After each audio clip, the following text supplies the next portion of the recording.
Right now on KGW, the search for a mountain biker missing in the Mount Hood National Forest continues this afternoon, where rescue crews are set to focus their efforts today. Plus, some beloved Portland bars will have to shut their doors soon, saying that they never bounced back from the pandemic. And your last chances to grab a drink. And later, parking rules on Sauvie Island are stricter these days, but that didn't stop people from packing the beaches over the weekend. Latest on the island's new parking permit program ahead on KGW News at noon.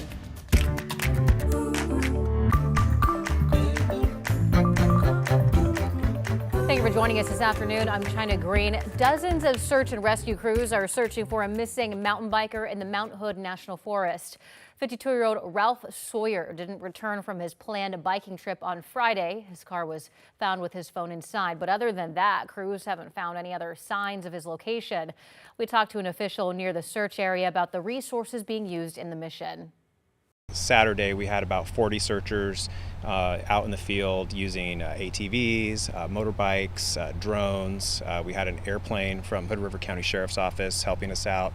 So we've basically been using everything we've had to try to find him. And then today, Sunday, we've had about 70 searchers out in the field using some of those same tools. And they've really been able to cover a lot of ground today. They say that they are centering their search around East Still Creek Road and roads around Trillium Lake. Sawyer is 6'1" with brown hair. He was last seen wearing an orange bike helmet, blue shirt, and black shorts. If you know anything, you're asked to contact the Clackamas County Sheriff's Office. A man is under arrest for allegedly starting a fire at a Portland apartment building near 104th and East Burnside. The charges against Sean Swartz include arson, reckless endangering, and criminal mischief. The landlord says 6 units are a total loss, leaving at least a dozen people without a home. Firefighters had to rescue 8 people that morning. Some told us that they jumped out of their windows to escape.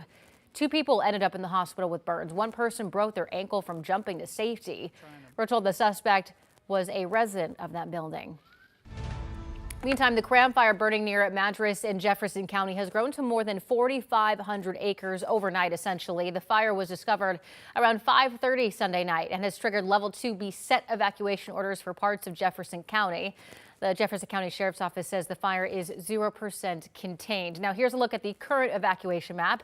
If you are traveling on Highway 97, the smoke in the area can be causing poor visibility out there, so be cautious when driving. Also in Central Oregon, the Highland fire burning 2 miles south of Prineville is now only 720 acres, down from 1,500 acres, and is 5% contained this afternoon. Over the weekend, though, crews set up a perimeter around the fire.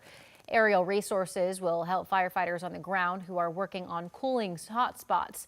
There are level 3 go now evacuation orders in place near the fire. We are headed upstairs to the weather deck to find meteorologist Rod Hill. Rod, how are the conditions out there, and will that be a problem for fire missions right now? Well, I have good news and bad news. The bad news is it is a hot afternoon. Looking at temperatures in Prineville, Crook County, over into Madras, Jefferson County, basically mid-90s are expected this afternoon. A few spots could even be hotter than that. On the good news front, the wind is from the northwest, and at noon, generally to 10 miles per hour or less than 15. Now, you folks won't be really getting any hotter tomorrow, but you will be staying well into the 90s for the next couple of days. So let's keep our fingers crossed with some good news to come perhaps on that fire front. I am up here on the weather deck. It's pretty much a perfectly clear sky as I turn and look 360 here in downtown Portland, brought to you by Rick's Custom Fencing and Decking. We do have one red flag warning for high fire danger to get to, and here is the map. This is actually north of the Columbia, from White Salmon through Goldendale, then up into the Columbia Basin. But obviously with temperatures rising across, especially here on the west side of our state in the coming days, you should consider fire danger to be high, even if we don't have red flag warnings issued. Relative humidity factors will be getting lower in the next couple of days as the wind direction becomes more north to northeast. That escalates fire danger. Downtown Portland, there's the clear sky I alluded to, and let's see where we are at noon. Thought we'd be 75. We're at 76, so we're certainly on track to get up into the mid 80s, if not warmer. I've got us with a high of 84. We'll see. We'll definitely stay in the 90s. Remember, yesterday was actually 95 degrees. So even though today is warming, certainly a break from the heat that we had yesterday and a break from the heat that we will get again returning tomorrow. In orange from Longview, Kelso, all the way down south of Eugene through Portland and Salem, the Weather Service has a heat advisory starting at noon tomorrow, and this will extend through the day Wednesday. Tomorrow will be a lot like yesterday. Wednesday could be the hottest temperatures we've seen so far this year, and we'll talk more about that heat forecast for you coming up in just a bit. Now live from the weather deck, China, back indoors to you. Thank you, Ron. American authorities said they detained an Oregon mother and her 4 young children in Washington at the Canadian border. They were detained while visiting with family at Peace Arch Park, which is a well-known neutral area where families can see their families and friends. Here's KGW's Owen McCarty with more on their case. A mother and her 4 U.S. citizen children from my district have been in an inhumane situation. Congresswoman Maxine Dexter calling out U.S. Customs and Border Protection outside a facility in the small city of Ferndale, Washington. She's been denied access to counsel.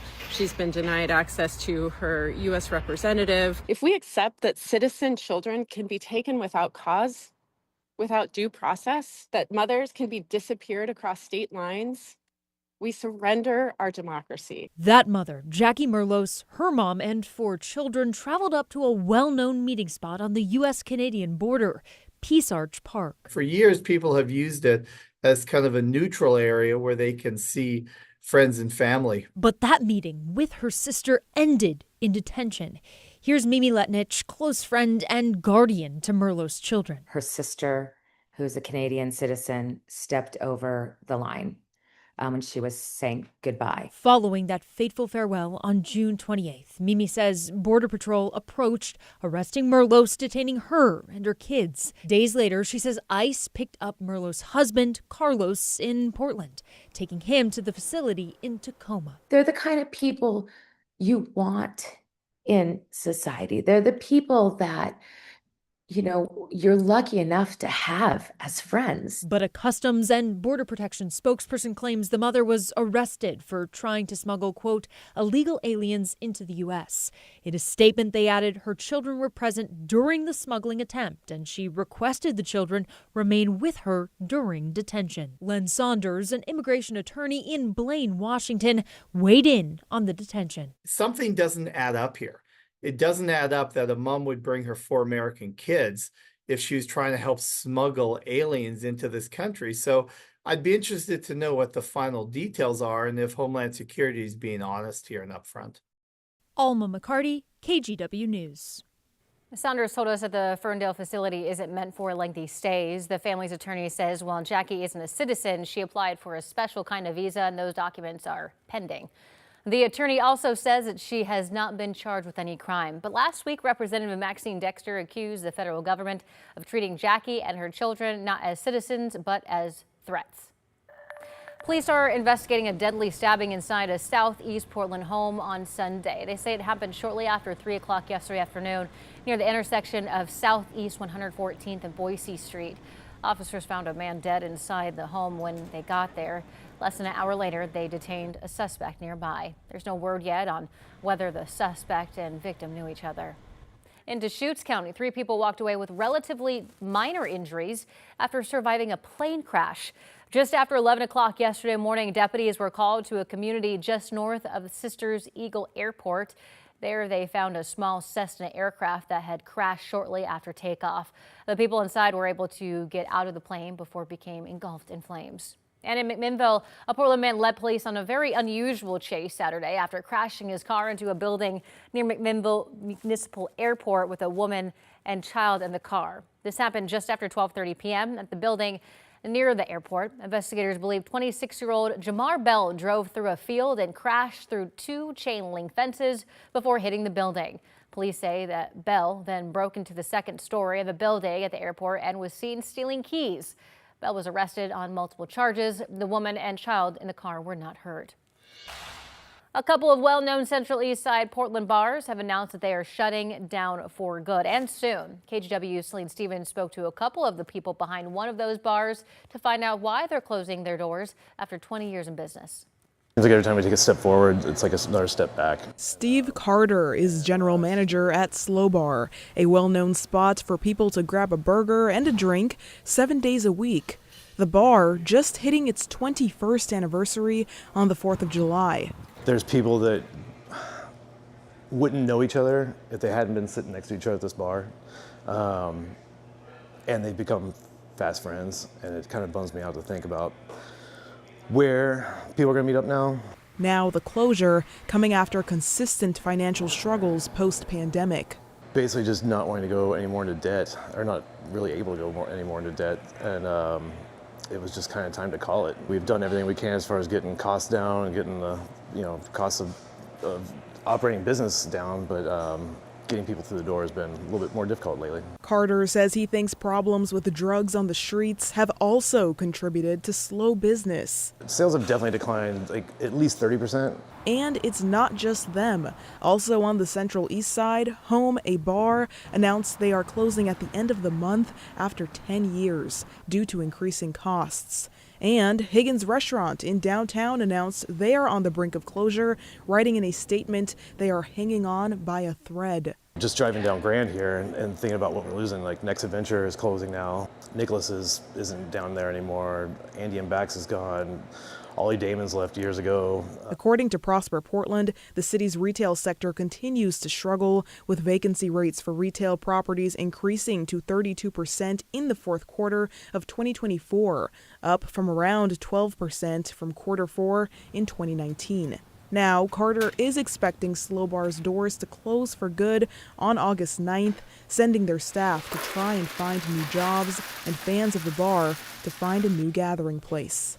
Hearing the stories of people talk about like things they experienced here and growing up here, it's 21 years is a long time. It's been an experience to see that with people, and it's gonna be sad to not see them anymore. In Portland, Celine Stevens, KGW News.